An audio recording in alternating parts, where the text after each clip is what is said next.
Cette année, l'Europe a été touchée par une série d'attentats qui ont rendu la situation antiterroriste dans le monde encore plus sérieuse.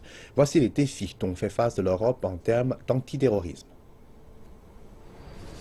En Europe, l'été a été meurtrier. Le 28 juin, 45 personnes ont trouvé la mort au principal aéroport d'Istanbul. Ensuite, le 14 juillet, 86 personnes ont été massacrées à Nice en France. Dans les jours et semaines qui ont suivi, un prêtre de 85 ans a été tué dans son église en Normandie, en France.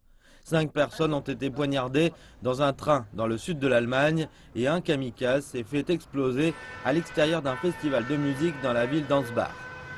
Toutes ces attaques ont été perpétrées par des membres de l'organisation État islamique ou par des personnes qui ont été inspirées par cette organisation djihadiste.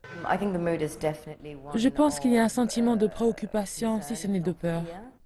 Mais des experts en sécurité disent que les législateurs de l'UE ont fait passer des lois cruciales comme un plan de traçabilité pour localiser ceux qui partent et qui reviennent de Syrie.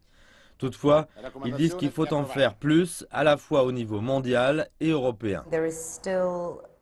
Je pense qu'il y a encore la culture au sein des services de renseignement de ne pas coopérer autant qu'ils le devraient. Les analystes en sécurité disent que ces problèmes doivent être surmontés pour éviter les attaques.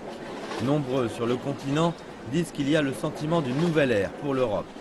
Les unités militaires restent en patrouille dans les grandes villes. Londres vient récemment d'ajouter 600 officiers armés et le groupe État islamique continue à appeler ses partisans à passer à l'attaque. Voilà la nouvelle normalité. C'est un défi que l'Europe n'a jamais connu auparavant, tout du moins à ce genre de niveau.